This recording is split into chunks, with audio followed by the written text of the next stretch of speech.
Un saludo para todos y bienvenidos una vez más al Dominguero, el programa semanal de Vida Coherente, Sociedad Civil. Para los que nos siguen todos los domingos, y tenemos una cantidad de amigos a los cuales le agradecemos mucho, ¿recuerdan cuál fue el tema del dominguero pasado? Piensen un poquito, ¿cuál fue el tema del dominguero pasado? Hablamos de la incertidumbre, ¿recuerdan? La incertidumbre como un grave problema, una fuente inagotable de desórdenes energéticos que posteriormente desordenan otras cosas, terminan en enfermedades psicofisiológicas. Y bueno, yo no voy a hablar ahora de las causas o de las bases, pero siempre tiene que ver con toda la programación que el sistema le hace a la raza humana constantemente. Nos programan, nos dicen que somos débiles o en otros casos somos pobres pecadores indignos,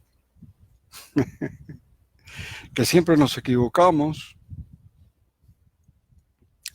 Entonces, después está toda la maraña de información, ¿no?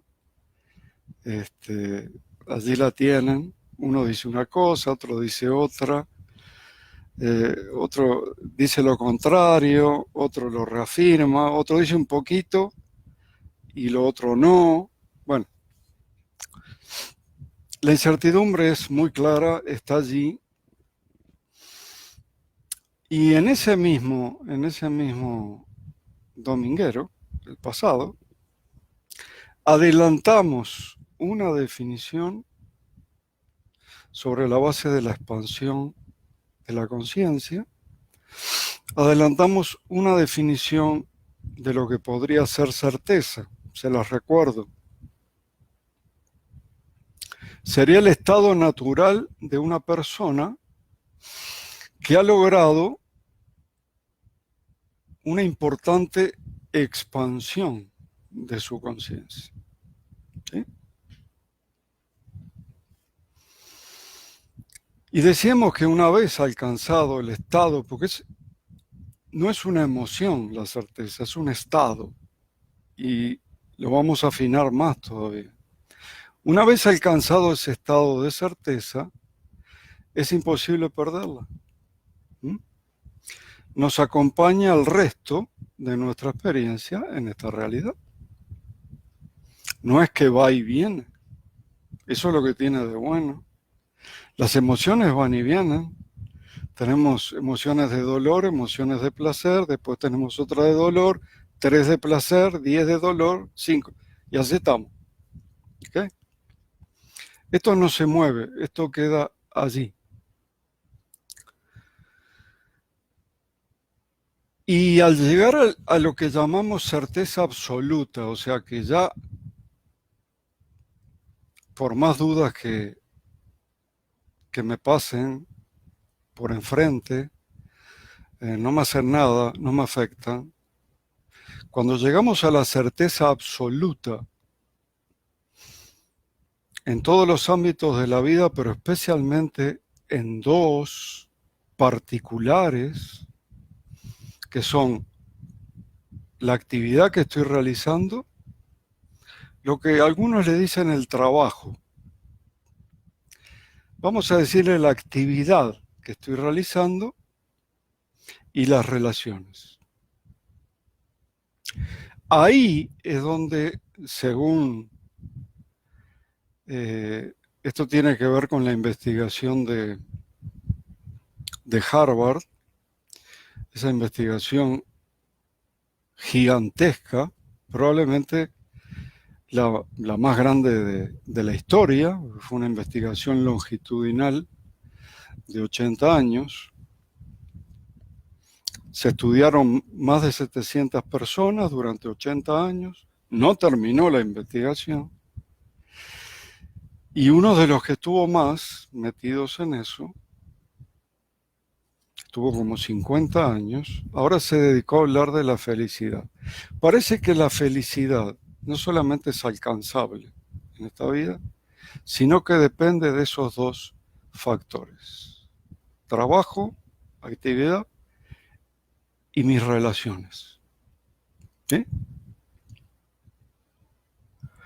Si yo tengo certeza absoluta que estoy haciendo la actividad que es mía, que me produce felicidad, mi actividad natural, por así decirlo, y si yo tengo la certeza absoluta que las relaciones que tengo son relaciones que me hacen bien, son relaciones sanadoras, no son relaciones tóxicas, entonces me puedo acercar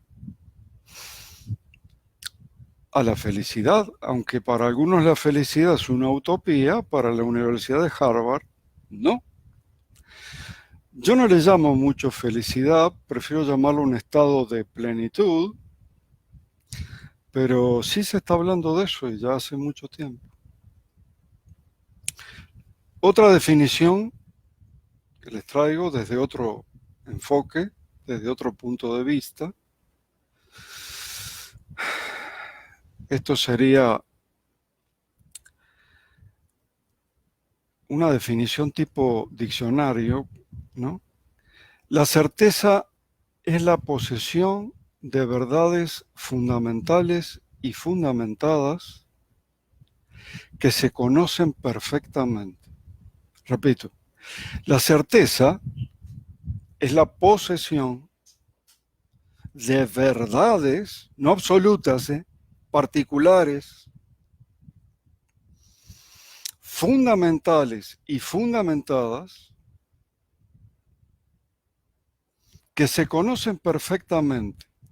Vean ustedes que no dice nada de que se cree en eso, en esas verdades.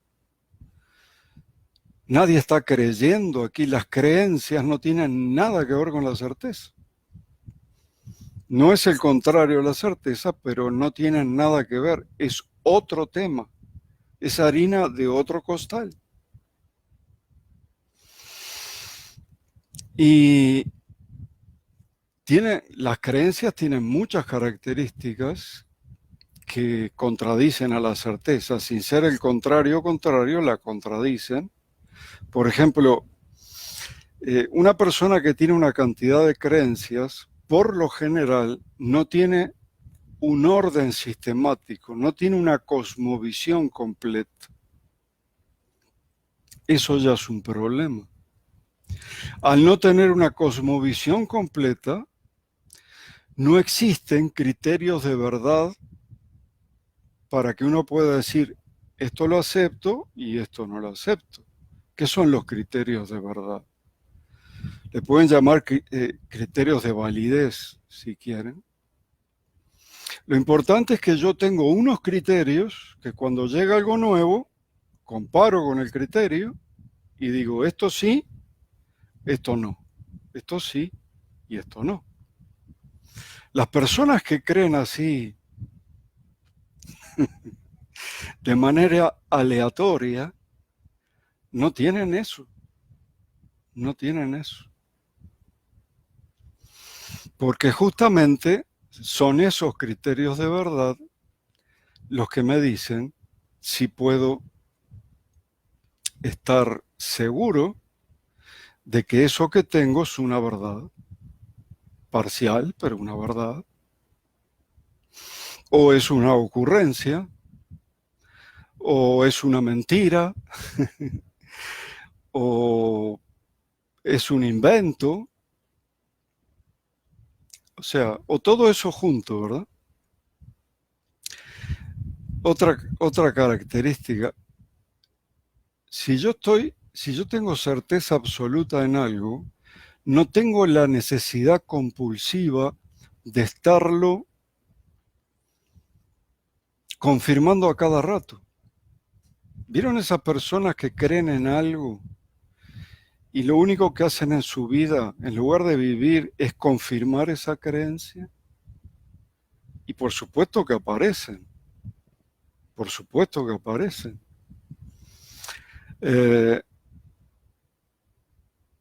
Las empieza a ver, las empieza a manifestar. Y las ve decía Karl Popper que cuando alguien se aferra a una creencia, Karl Popper dedicó gran parte de su vida a establecer los criterios que dividen las creencias de la ciencia.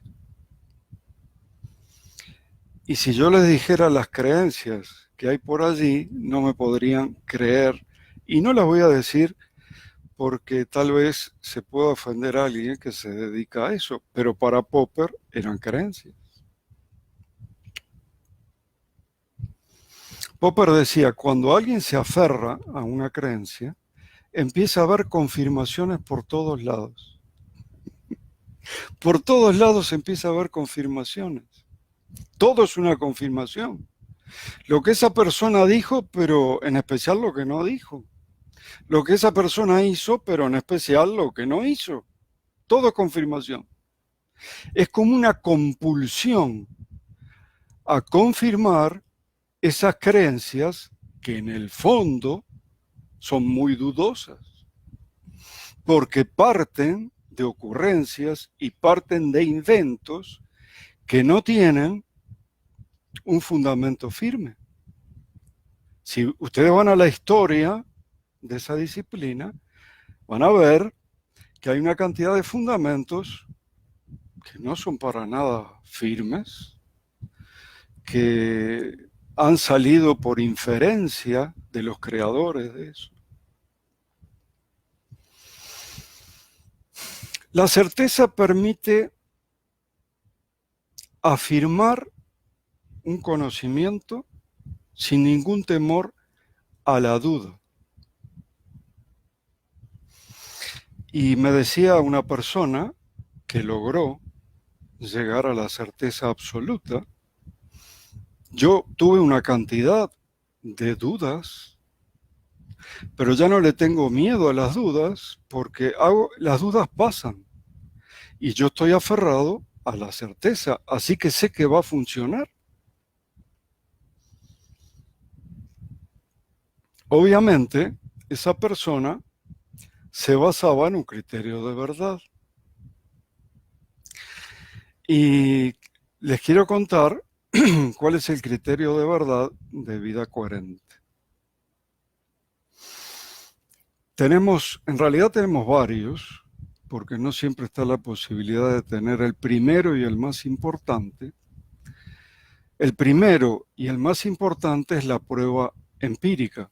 Ojalá siempre podamos tener pruebas empíricas. Si alguien duda que la cosmovisión vida coherente está mayormente fundamentada en pruebas empíricas, puede venir, está toda la vista, puede corroborarlo, puede salir de las dudas, pero siempre vamos en la búsqueda de la prueba empírica. Ustedes no crean que la prueba empírica es ver algo. No. Eso no es prueba empírica. No es ver, ni tocar, ni palpar. Todo lo que sean sentidos mienten. Los sentidos nos mienten. Así que una prueba empírica bien hecha es un estudio, es un experimento en realidad, pero de tal manera que si viene otro investigador, realiza el mismo experimento en las mismas condiciones, le tiene que dar el mismo resultado. Eso sí es una prueba empírica. Por ejemplo, la famosa afirmación, todos somos uno. Que muchos dirán otra vez, sí, todos somos uno. Es una de las afirmaciones más importantes de la historia. Nosotros la repetíamos mucho antes de tener la prueba empírica. No solamente todos somos uno, sino todo es uno. Durante varios años en ese tema,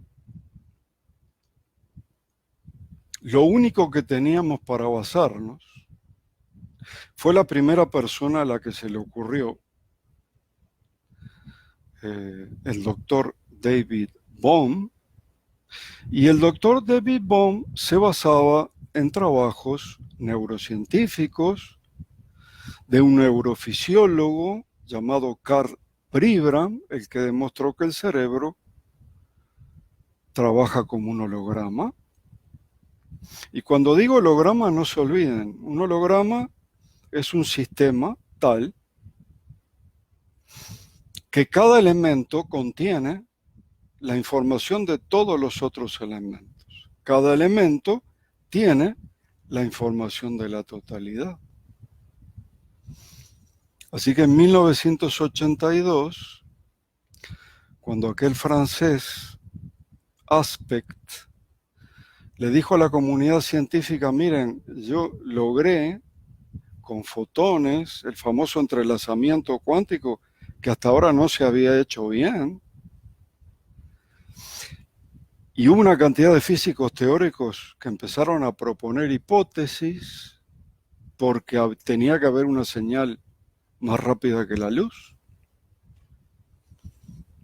David Bohm dijo, no hay ninguna señal que una partícula A con una partícula B.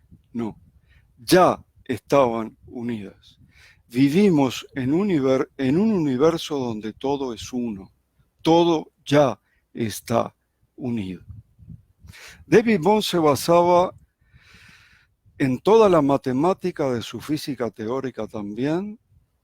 Y bueno, por supuesto, no nos vamos a poner a revisar las ecuaciones de David Bohm, así que básicamente confiábamos en su sentido común y también en el trabajo de Pribram, que no es de todo el universo, específicamente un trabajo dirigido a lo cerebral.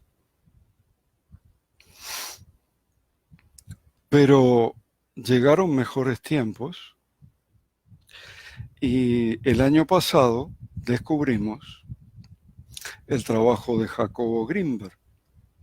Y fue allí donde por primera vez tuvimos la prueba empírica de que todos somos uno. El famoso experimento llamado potencial transferido, que nadie lo refutó todavía, está en todo. Yo creo que no lo conocen a Grinberg, pero conocen el experimento. Anda por todo el mundo. Nadie lo refutó. Es un experimento relativamente fácil de hacer, así que se puede repetir.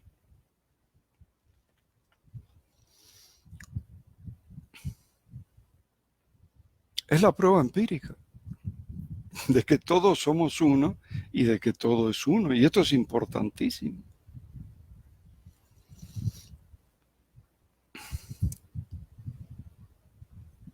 Vamos a terminar con el concepto y después seguimos con esto.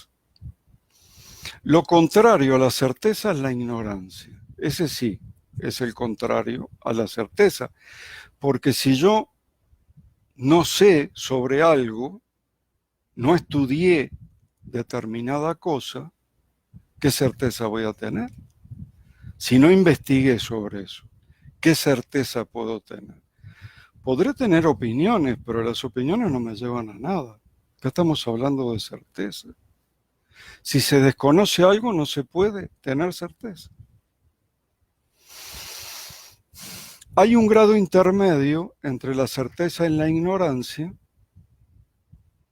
que lo podríamos llamar duda. El sujeto cree que ese conocimiento que tiene podría ser válido. Sin embargo, considerando las imperfecciones que tiene, no se atreve a tener certeza absoluta sobre eso.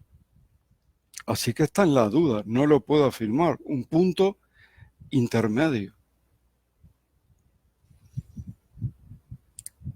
Certeza, ignorancia y en el centro, la duda.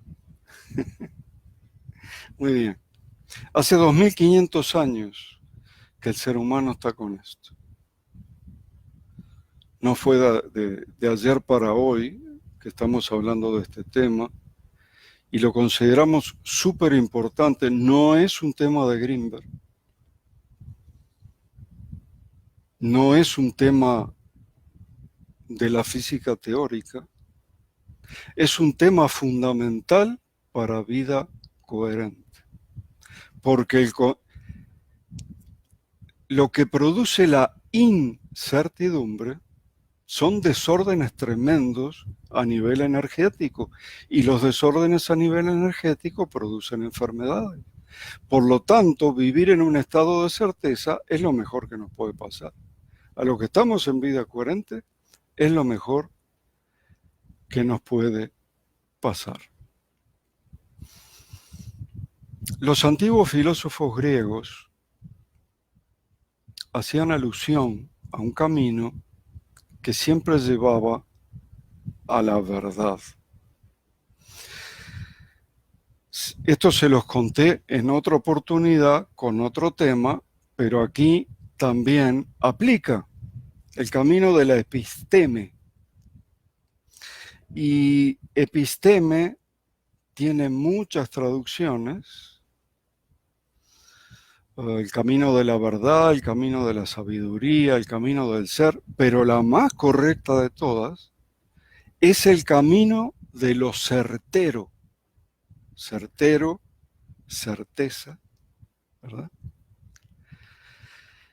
Y ese camino de lo certero se contrapone con otro camino que es la opinión, doxa en griego koiné, en griego antiguo, el que tuve la oportunidad de estudiar. Y bueno, la doxa, decían, siempre lleva al error, siempre llega al error. Entonces a mí me dicen, ¿y por qué no haces una reunión para debatir y ver las opiniones de este y del otro de aquí? No es el camino. Las opiniones, sin saber del tema, sin haber investigado sobre el tema, siempre llevan al error. Hace 2500 años lo descubrieron y seguimos exactamente igual. Así que el camino de la episteme, que siempre lleva a las verdades parciales, y el camino de la doxa, o la opinión, que siempre lleva al error. Bueno, quiero decirles también que la certeza no es un pensamiento de esos inconscientes que a veces nos manda el cerebro. No es una de esas emociones pasajeras, hoy la tengo, mañana ya no la tengo. Y entonces, a falta de un nombre, mejor tal vez, debe haber algún nombre mejor, nosotros lo denominamos sentimientos concienciales. Tanto la certeza como el amor incondicional, como, bueno, una serie de cosas que vienen de la conciencia, lo llamamos sentimientos concienciales. ¿Cuál es la diferencia entre sentimientos concienciales y emociones que siempre son inconscientes porque vienen del cerebro emocional, que es inconsciente?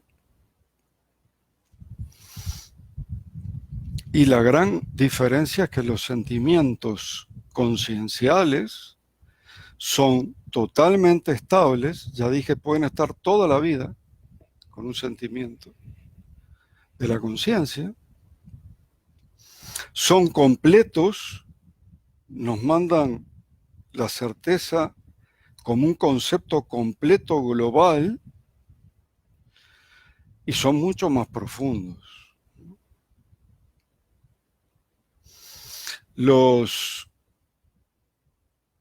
Las emociones cerebrales, que como dije, están en una parte del cerebro que es inconsciente. Ustedes les pueden poner la cantidad de nombres que quieran, pero finalmente se dividen en dos: emociones de placer y emociones de dolor.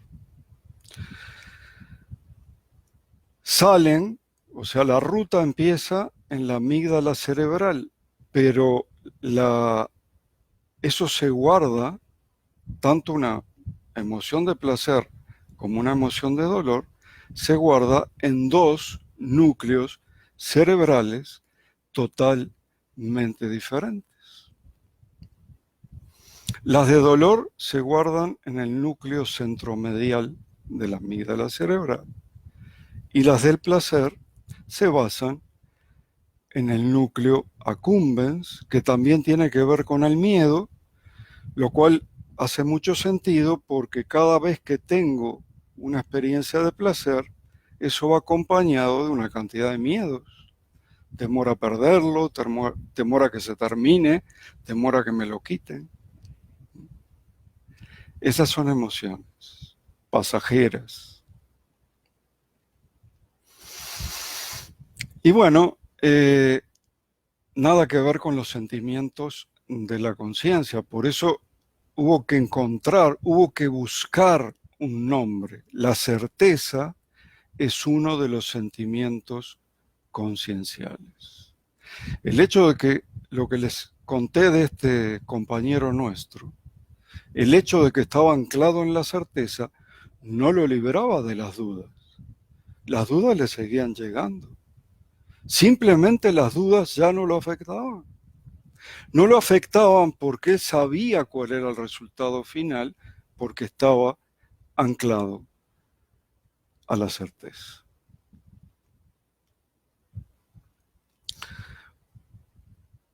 La diferencia también, la gran diferencia que tiene Vida Coherente con la ciencia oficial, y de aquí tenemos que poner especial énfasis, es que la conciencia, la ciencia oficial no le hace mucho caso a la conciencia, porque para la ciencia oficial la conciencia es simplemente una capacidad, no es una entidad que tiene todas esas cosas, no tiene sentimientos por sí mismo, es una capacidad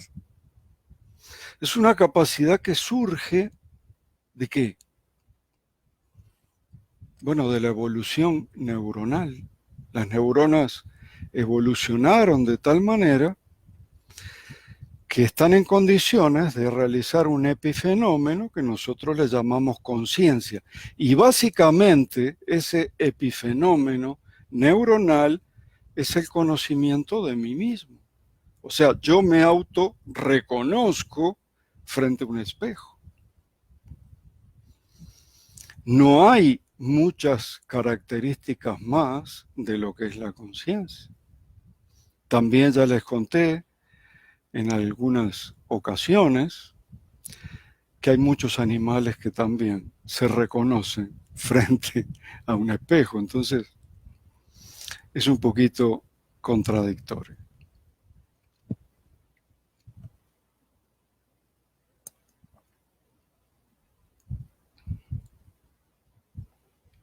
La conciencia no es una capacidad.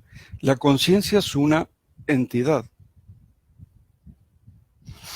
Los científicos oficialistas se empeñan en decir que es una capacidad y eso nos tiene un poco, o a las personas o a los estudiantes, desorientados, lamentablemente.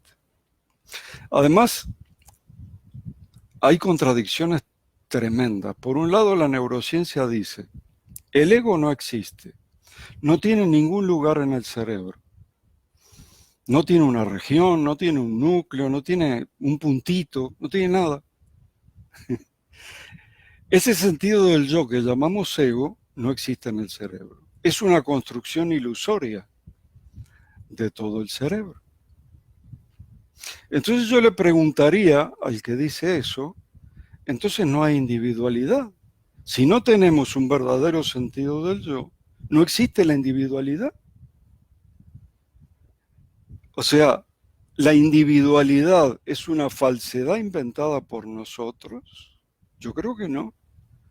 Yo creo que justamente venimos a esta realidad a experimentar, si bien todos somos uno, pero venimos aquí a experimentar, entre otras cosas, la individualidad.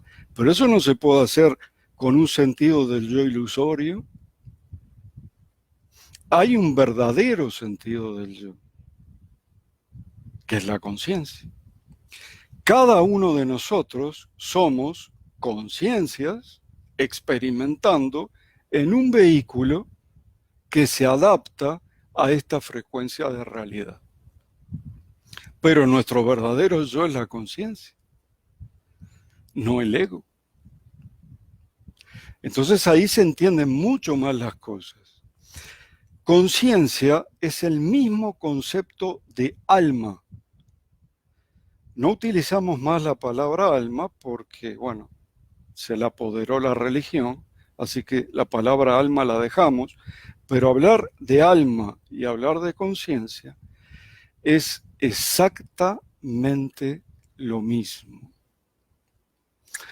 Y entonces hubo un investigador que ya hace como 30 años afirmaba que al fallecer una persona, la energía y la información de esa persona salía de su cuerpo, se reconocía en el universo, se juntaba y esa persona podía vivir en otro plano como si fuera un alma, como el antiguo concepto de alma. Y cuando empezó a decir eso, la primera reacción de la ciencia oficial fue reírse de Stuart Hameroff, así se llama, está vivo todavía, un médico de Estados Unidos, anestesiólogo, y él afirmaba eso. Decía muchas cosas, por ejemplo, nuestra conciencia está hecha de la misma tela del universo. Cuando el individuo fallece, esa información se junta y puede vivir como un alma. Bueno, todo eso le costó años y años de bullying.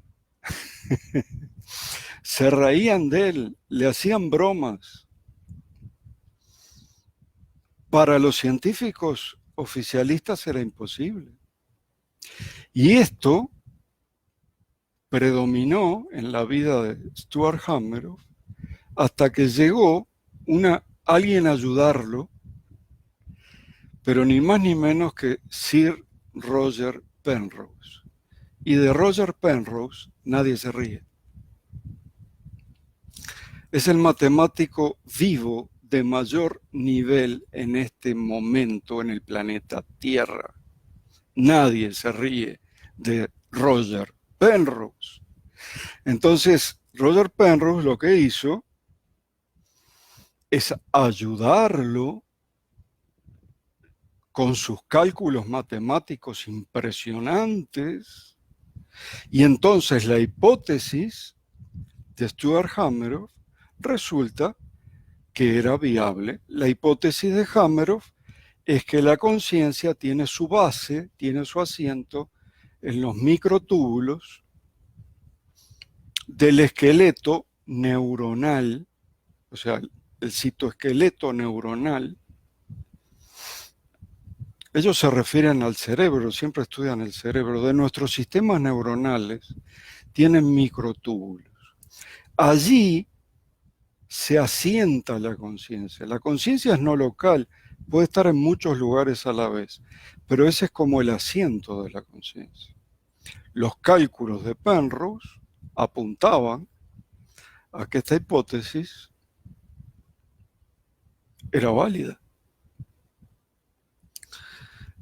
Lo que no sabía ni Hameroff ni Penrose es que esta hipótesis estaba siendo estudiada en el Instituto Nacional de Ciencia de Materiales de Tsukuba, Japón. Y un científico en especial, voy a decir solo el nombre de pila, Anirban, porque el apellido causa mucha gracia y no lo sé pronunciar. El doctor Anirban dedicó su vida a esto, pero dedicó su vida de tal manera que logró reproducir el comportamiento del proceso de esos microtúbulos en laboratorio. Entonces, no hace mucho, algo así como 3, 4 años atrás, además de los cálculos de Penrose, tenemos la prueba empírica de que efectivamente la conciencia se asienta en los microtúbulos del citoesqueleto neuronal. Casi todo lo que tenemos tiene, a veces tarda, 30 años tiene esta hipótesis. Recién hace 3 o 4 años que aparece la prueba empírica y ya estaba de mucho antes. Lo que pasa es que no se comunican entre ellos, y menos cuando hablamos del mundo oriental y del mundo occidental. Pero aparece la hipótesis empírica, la prueba empírica aparece.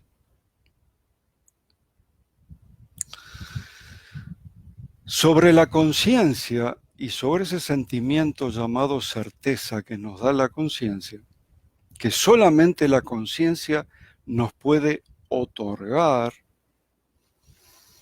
también tenemos fotografías.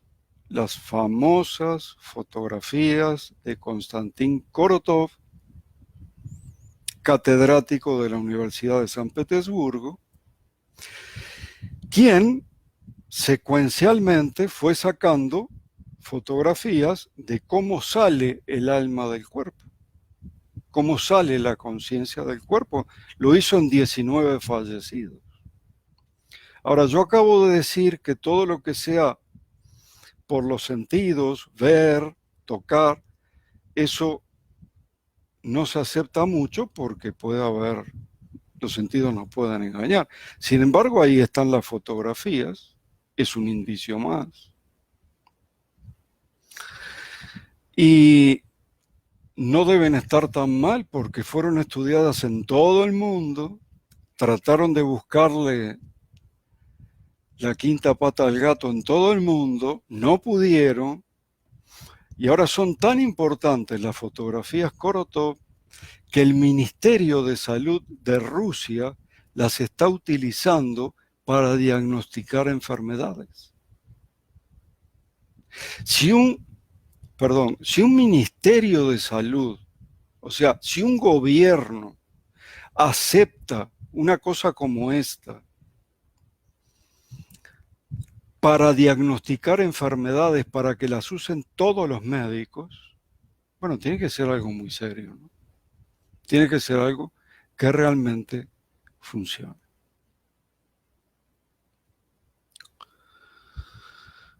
Voy a poner otro ejemplo para que no quede ninguna duda. Vamos a hablar del amor universal o del amor incondicional.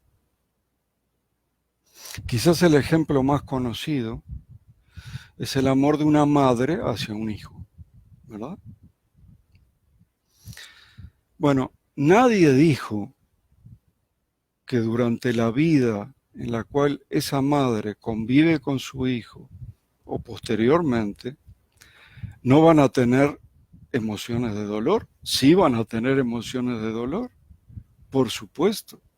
Yo he conocido casos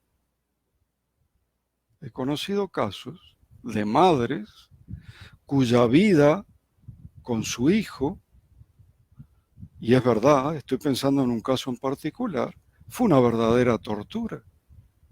Pero el amor no se va, porque el amor no se apoya en emociones de dolor,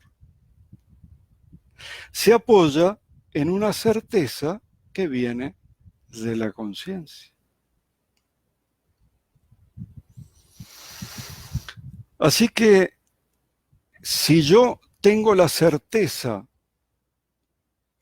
absoluta que estoy haciendo la actividad que tengo que hacer,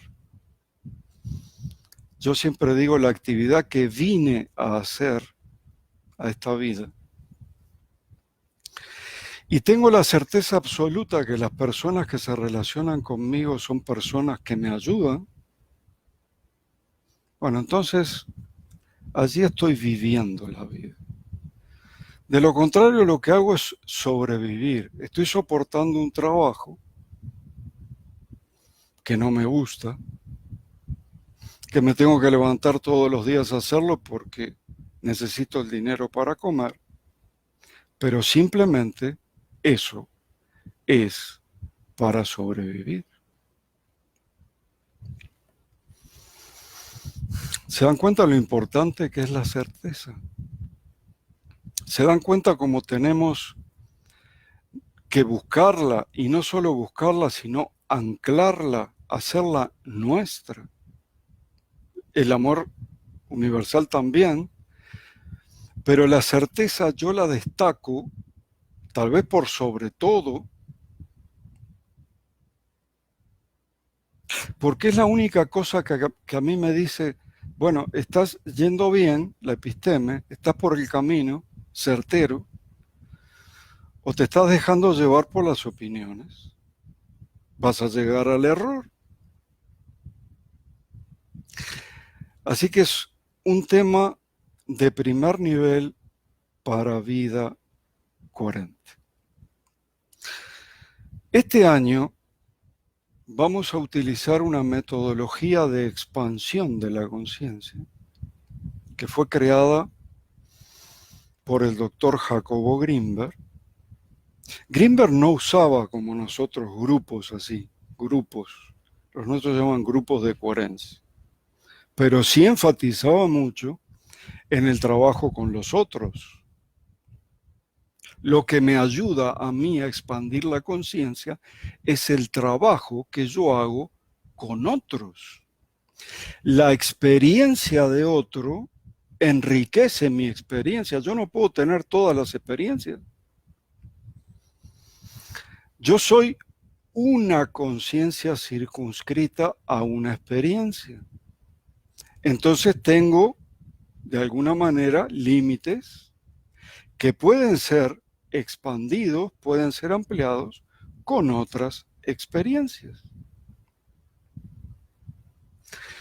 No tengo por qué identificarme con esas otras experiencias, ni imitar esas otras experiencias. Dice Grinberg, lo único que tengo que hacer es aceptarla, no rechazarla, no juzgarla y no ser conformista. Bueno, tú hiciste esto hasta aquí. De aquí en adelante, juntos, vamos a crecer. Y eso es lo que van a hacer nuestros grupos de coherencia en el 2019.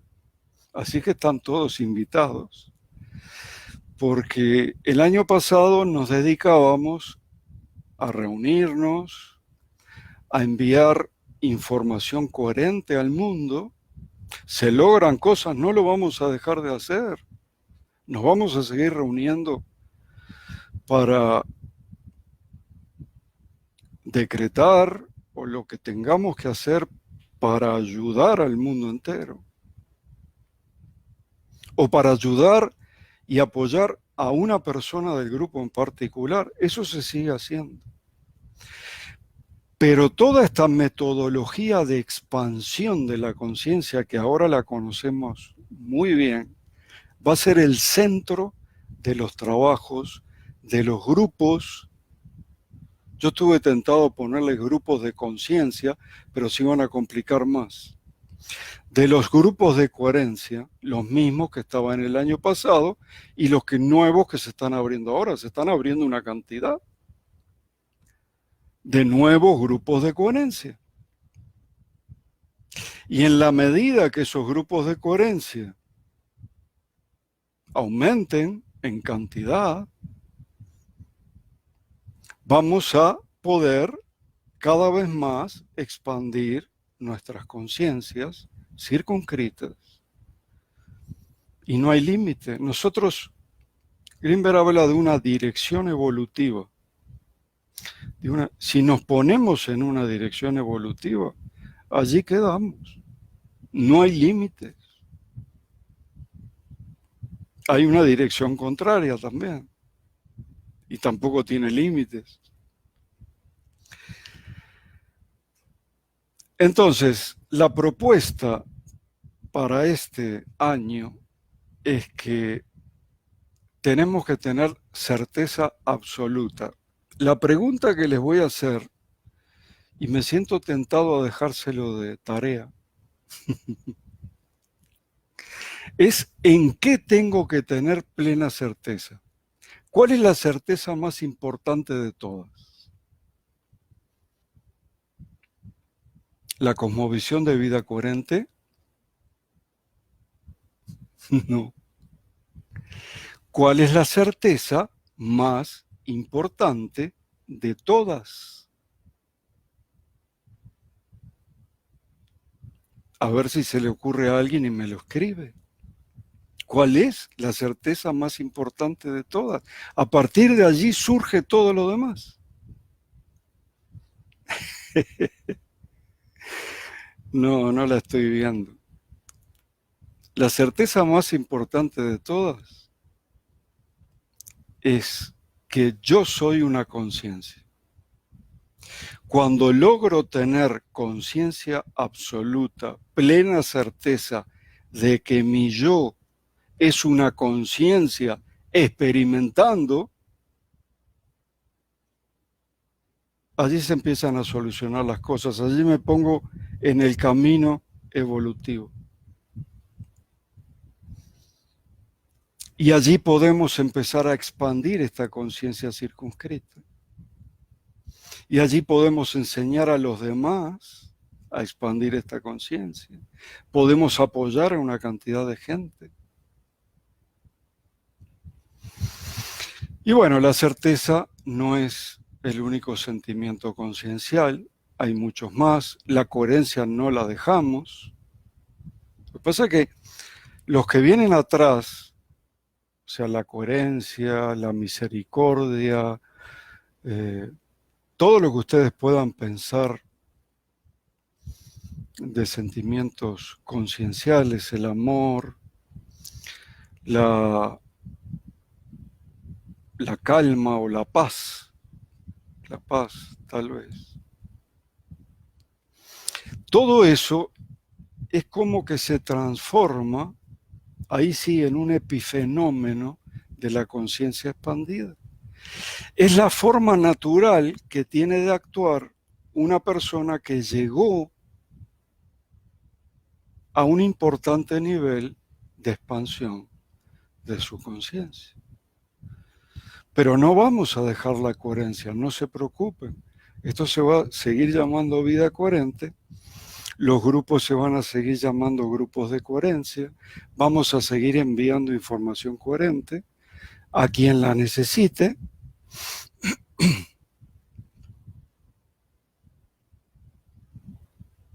Pero sepan que la coherencia es simplemente la forma de actuar natural de una persona con una conciencia expandida.